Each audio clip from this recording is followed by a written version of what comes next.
Hello बच्चों, how are you? I hope आप सभी अच्छे होंगे। Today we are going to start our new lecture 8. In this lecture we derive third equation of motion v square equal u square plus 2as by using graphical method. देखो, firstly हमने first equation of motion, second equation of motion को graphical method से derive कर चुके हैं। Okay, तो next है आपकी थर्ड इक्वेशन ऑफ मोशन। उसे अब हमें ग्राफिकल मेथड से डिफाइन करना है। इट मीन्स उसका रिजल्ट फाइंड आउट करना है कि v square equal u square plus 2as होता है। ठीक है, देखो फर्स्टली हमने ये कंडीशन मानी हुई कि स्टार्टिंग में जो ऑब्जेक्ट है वो ओ ए, इट मीन्स उसकी कुछ इनिशियल स्पीड है। ठीक है, उसको हमने क्या माना हुआ है, u। ओके, नेक्स्ट देखो यहाँ पे a से b तक क्या करता है, अपनी वो वेलोसिटी को चेंज करता है। तो इट मीन जो वेलोसिटी चेंज हो रही है वो a से b हो रही है। ठीक है, अगर मैं फाइनल वेलोसिटी लिखना चाहूँ तो देखो यहाँ से यहाँ तक जा रहा है ऑब्जेक्ट, तो इट मीन्स दिस, यहाँ पे ये जो एक्सिस है ये वेलोसिटी वाला एक्सिस है, तो यहाँ से यहाँ तक क्या होगा, इसकी फाइनल वेलोसिटी होगी v। ओके, नेक्स्ट थिंग कि बी पॉइंट तक जाने में उसने कितना टाइम लिया, तो यहाँ से यहाँ तक का ये हो गया टाइम। एक्स एक्सिस पे मैंने क्या लिख दिया, टाइम। वो कितना टाइम लगा उसको, टी टाइम लगा है। ठीक है, नेक्स्ट थिंग देखो, हमें पता है कि अगर हमें वेलोसिटी टाइम ग्राफ गिवन हो और हमें डिस्टेंस फाइंड आउट करनी हो, ठीक है, तो हमने लेक्चर नंबर 7 में देखा था कि अगर हमें वेलोसिटी टाइम ग्राफ गिवन है और हमें डिस्टेंस निकालनी है, तो हमने सिंपली क्या किया था कि जो हमें जो यहाँ पे फिगर दिया हुआ था उसका हमने एरिया फाइंड आउट किया था। ठीक है, अगर हम वहाँ पे उसका एरिया फाइंड आउट कर लेते हैं देन वहाँ से हमें उसकी डिस्टेंस का पता चल जाता है। ओके, तो कुछ ऐसा यहाँ पे सेम इस इक्वेशन में करेंगे कि फर्स्टली क्या है कि the distance travelled s by a body in time t is given by the area of the figure O A B C. ठीक है, हमें क्या निकालना है, डिस्टेंस निकालना। तो डिस्टेंस निकालने के लिए क्या करेंगे, जो इसका एरिया है यहाँ पे, जो इनक्लोज एरिया है यहाँ पे ये वाला, इसका एरिया निकाल ले यहाँ पे, तो इट मीन्स हमें क्या मिल जाएगी, वहाँ से डिस्टेंस मिल जाएगी। ठीक है, जो यहाँ पे ओ ए बी सी है, ये जो फिगर है, इस टाइप की फिगर को क्या बोलते हैं, विच इज़ ए ट्रेपिजियम। ठीक है, ट्रेपिजियम फिगर है। तो यहाँ पे देखो, अगर हमें ट्रेपिजियम का एरिया फाइंड आउट करना है, तो ट्रेपिजियम का अगर एरिया हम निकाल लेते हैं देन हम बोल सकते हैं कि उस ऑब्जेक्ट ने उतनी ही डिस्टेंस ट्रेवल की है। नेक्स्ट थिंग, जो ट्रेपिजियम का फॉर्मूला होता है, इट मीन्स वो ही क्या होगी, उस ऑब्जेक्ट ने डिस्टेंस ट्रेवल की है, तो distance travel equal area of trapezium. Next देखो, ट्रेपिजियम का जो एरिया होता है, इट मीन्स इसको डिस्टेंस से डिनोट किया हुआ है, तो क्या हो जाएगा ट्रेपिजियम का एरिया कि सम ऑफ पैरेलल साइड। ठीक है, देखो यहाँ पे ये जो फिगर दिखाई हुई है, तो इट मीन्स ये वाली A B and B D, यहाँ पे ये क्या है, पैरेलल साइड है, तो क्या करना है, सम ऑफ पैरेलल साइड और मल्टीप्लाई कर देना है हमें किससे, हाइट से। किससे मल्टीप्लाई कर देना है, हाइट से मल्टीप्लाई कर देना है। ठीक है, डिवाइडेड बाई 2। ओके, तो देखो इसको सेपरेटली देखते हैं कि सम ऑफ पैरेलल साइड, तो sum of parallel side it means कौन कौन सी होगी यहाँ पे, parallel side O A plus C B multiply height O C. ठीक है, हाइट यहाँ पे अगर इसको कंफ्यूजन है तो देन यहाँ पे हम बेस भी ले सकते हैं, ओ सी। ठीक है, डिवाइडेड बाई 2। अब देखो ओ ए हमें पता है कि ओ ए क्या है, उसकी इनिशियल वेलोसिटी है, तो यहाँ पे इनिशियल वेलोसिटी होगी। नेक्स्ट सी बी ये क्या है, इसकी फाइनल वेलोसिटी। ओके, बी तक, सी से बी क्या होगी, यहाँ पे फाइनल वेलोसिटी होगी। मल्टीप्लाई हाइट मीन्स ओ सी मैंने क्या लिया हुआ है, टाइम, की ओ से सी का जो टाइम है उसको मैंने टी से डिनोट किया है, टी डिवाइडेड बाई 2 किया है। ठीक है, तो इस इक्वेशन में देखो मुझे टी को इलिमिनेट करना है, क्योंकि यहाँ पे देखो टी इस इक्वेशन में नहीं है, इस इक्वेशन में टी नहीं है, देन मुझे टी को क्या करना पड़ेगा, यहाँ पे इलिमिनेट करना पड़ेगा। we know that from first equation of motion v equal u plus at। Okay, तो यहाँ से आपको क्या निकालना है, टी निकालना है, टी की वैल्यू क्या होगी। तो इसको हम रीअरेंज करके ए टी को इधर रहने दो, यू को इधर ले जाओ, तो यहाँ पे ये आ जाएगा, ओके, v माइनस यू। अब यहाँ से आपको t रखना है तो a को इसके नीचे ले जाओ, तो इट मीन जो t आ जाएगा यहाँ पे आ जाएगा। अब यहाँ पे जो t आया है, t की वैल्यू इक्वेशन 1 में पुट कर दो। Putting this value of t in equation 1, तो इस t की वैल्यू जैसे ही हम यहाँ पे पुट करेंगे देन हमारे पास जो आ जाएगा यहाँ पे, ये क्या हो जाएगा कि s equal v plus you by 2 multiply v minus you by a, okay. उसको थोड़ा और सिंप्लीफाई करेंगे, देन जो डिस्टेंस है वो क्या आ जाएगी, u plus v multiply u v minus u divided by 2a, okay. देखो अब क्या किया है, 2a को इधर ले गई और यहाँ पे देखो v plus you v minus you, ये फॉर्मूला हो गया किसका, v square minus u square का। तो ऊपर वाला जो दिखाया हुआ है इसके लिए मैंने एक फॉर्मूला लिख दिया कि v square minus u square, ठीक है। तो यहाँ पे देखो v स्क्वेयर को इधर रहने दो, u स्क्वेयर को उधर ले जाओ, ठीक है। तो क्या हो जाएगा, v स्क्वेयर इधर रह गया, u स्क्वेयर प्लस 2as इधर आ गया, ठीक है। या और इसको हम कैसे ले सकते हैं कि u स्क्वेयर को आप इधर ले जाओ, तो v square minus u square equal 2as। तो यहाँ से क्या हो गई, ये प्रूव होगी, ओके, कि जो थर्ड इक्वेशन मोशन है वो ये होती है। तो v यहाँ पे क्या है, फाइनल वेलोसिटी, u क्या है, इनिशियल वेलोसिटी, a क्या है यहाँ पे एक्सेलरेशन, ठीक है, और s क्या है यहाँ पे डिस्टेंस। देखो इस इक्वेशन को समझने के लिए इस पर एक न्यूमेरिकल करते हैं, उससे आपको और अच्छा समझ आएगा। क्वेश्चन क्या कह रहा है, scooter moving at a speed of 10 metre per second is stop by applying brake which produce a acceleration which produce a uniform acceleration of minus 0.5 meter per second. How much distance will be covered by the scooter before it stop? क्या कह रहा है, starting में scooter चली हुई है, ठीक है, उसकी कोई इनिशियल स्पीड है। क्या करते हैं, जैसे ही हम ब्रेक अप्लाई करेंगे तो आपको पता है कि ब्रेक अप्लाई करने पे वो जो स्कूटर है वो धीरे धीरे उसकी स्पीड कम हो जाएगी। आफ्टर देन एक जगह ऐसा, एक पॉइंट ऐसा आएगा, यहाँ से चल रही है तो एक पॉइंट ऐसा आएगा, धीरे धीरे उसकी जो स्पीड है कम हो जाएगी और वो फाइनली आके क्या हो जाएगी, स्टॉप हो जाएगी। स्टॉप होने पर जो यहाँ पे इसका एक्सेलेरेशन है वो आपको दिया हुआ है कि कितने एक्सेलेरेशन कितना है, कि स्पीड है वो हाई से लो हो रही है। तो एक्सेलेरेशन ऑफकोर्स कौन सा होगा, नेगेटिव होगा, क्योंकि मैंने बताया अगर स्पीड डिक्रीज होती है देन एक्सेलेरेशन किस टाइप का होगा, नेगेटिव होता है, ओके। तो हमें क्या करना है कि इस पॉइंट से इस पॉइंट तक आने में स्कूटर को कितनी डिस्टेंस ट्रेवल करनी पड़ी।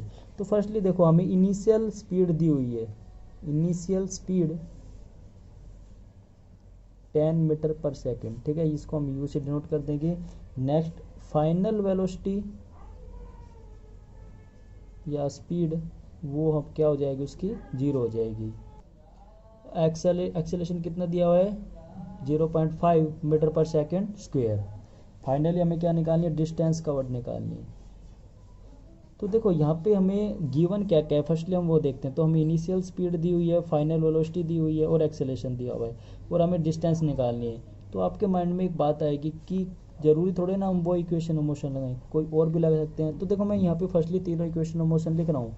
Then v equal u plus a t, ठीक है, s equal u t plus half a t square, जो लास्ट है वो क्या है, v square minus u square equal to a s, ठीक है।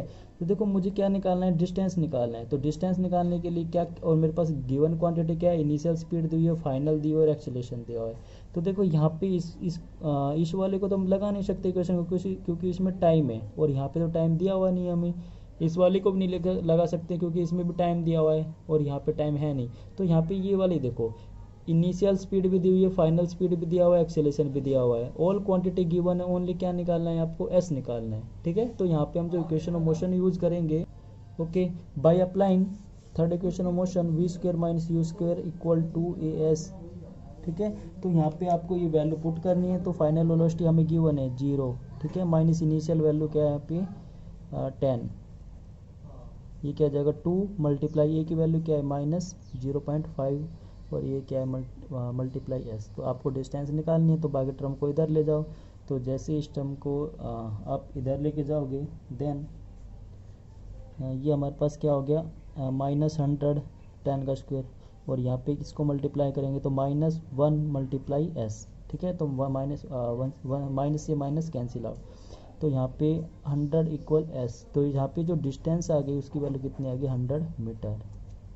तो हमें अगर मतलब कोई भी न्यूमेरिकल दिया हुआ है, अगर उस न्यूमेरिकल का अगर हम गिवन डाटा देख लें तो गिवन डाटा के बेस पे हम देख सकते हैं कि वहाँ पे हम कौन सी इक्वेशन ऑफ मोशन यूज करेंगे। Next topic is uniform circular motion. Means uniform का मीन्स कि कोई भी पार्टिकल है और बॉडी है वो इक्वल डिस्टेंस ट्रैवल कर रहा है, एक पर्टिकुलर स्पीड से चल रहा है, उस चीज़ को हमने यूनिफॉर्म बोला था। Circular means in shape of circle motion. तो फर्स्टली क्या कह रहा है, when a body moves in a circle it is called circular motion. अगर कोई बॉडी सर्कल में मूव कर रही है देन उस टाइप के मोशन को हम क्या बोल देंगे, सर्कुलर मोशन। फॉर एग्जांपल के लिए यहाँ पे देखो एक पॉइंट है, इसके अराउंड में कोई पार्टिकल है या बॉडी है वो मूव कर रही है इन दिस वे, ओके, तो ये किस टाइप का मोशन है, सर्कुलर मोशन है, ठीक है। या आपने मतलब एक गेम देखा होगा जिसे आप मेले में की, जिसे आप बोलते हो मौत का कुआं, तो उसमें जो बाइकर्स है या कार चलाने वाले हैं वो क्या कराते हैं, इन दिस वे ऐसे रोटेट कराते रहते हैं कार को, तो वो किसका एग्जांपल हो गया, सर्कुलर मोशन का। नेक्स्ट एग्जांपल कि आपने एक स्टोन है, स्टोन को थ्रेड से बांध के उसको आप ऐसे ऐसे रोटेट कराते हो, घुमाते हो, ठीक है, तो वो भी किसका एग्जांपल है, सर्कुलर मोशन का एग्जांपल है। तो यहाँ पे अगर एग्जांपल देखें, ए मैरी गो राउंड, झूला होता है रोटेट करने वाला, ओके, तो वो इसका एग्जांपल हो गया। ए सीडी प्लेयर, जो सीडी प्लेयर है उसमें जो डिस्क होती है वो भी ऐसे से रोटेट करती है, तो वो भी किसका एग्जांपल है, सर्कुलर मोशन का है। नेक्स्ट थिंग देखो क्या कह रहा है, body moves along such A circular path change its direction of motion continuously. Yes, क्या कह रहा है कि कोई भी ऑब्जेक्ट अगर वो मोशन में है इन सर्कुलर मोशन देन उसकी जो डायरेक्शन है वो हर पॉइंट पे चेंज होगी। देखो यहाँ पे ये कोई बॉडी है वो रोटेट करना स्टार्ट कर रही है, ठीक है, तो स्टार्टिंग में अगर इस पॉइंट पे देखें तो डायरेक्शन इन दिस वे है, अगर मैं इस पॉइंट पे देखता हूँ तो डायरेक्शन इन दिस वे है, ओके, इस पॉइंट पे देखता हूँ तो डायरेक्शन ये हो गई, इस पॉइंट पे देखता हूँ तो डायरेक्शन ये हो गई।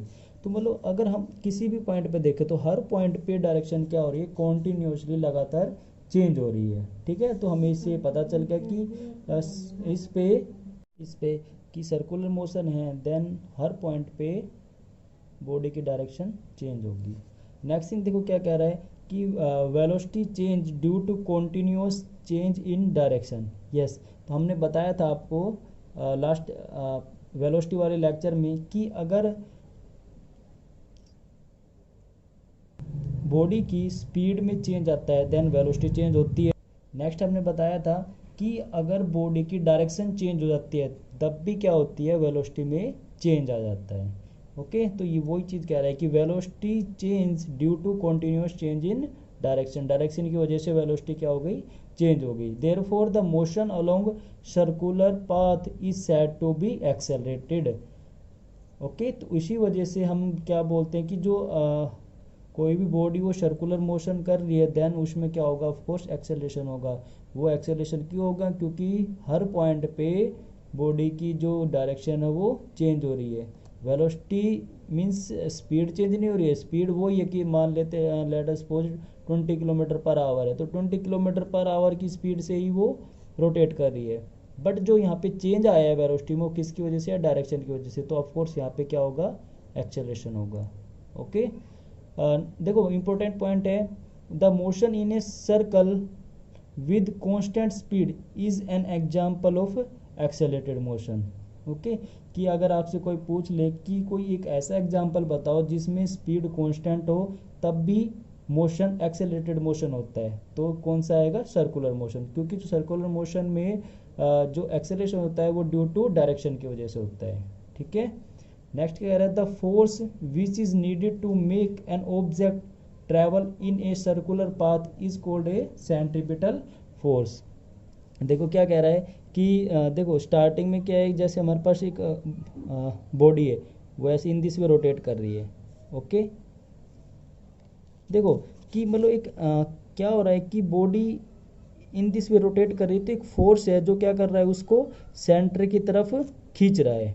अगर कोई फोर्स उसको सेंटर की तरफ नहीं खींचता तो क्या होता कि बॉडी इधर ना जाने के बजाय अवे चली जाती है इससे, ठीक है, हर पॉइंट पे क्या होती, अवे निकल जाती। जैसे एक एग्जांपल लेते हैं कि जैसे थ्रेड से हमने स्टोन को बांध दिया, स्टोन से को बांधने के बाद उसको घुमाते हैं, तो थ्रेड को हम जैसे ही छोड़ते हैं तो पत्थर क्या हो जाता है, या स्टोन दूर चला जाता है। तो सेम वो कंडीशन है कि उस थ्रेड ने क्या लगाया हुआ है, एक इनवर्ड की तरफ फोर्स लगा हुआ है, ठीक है।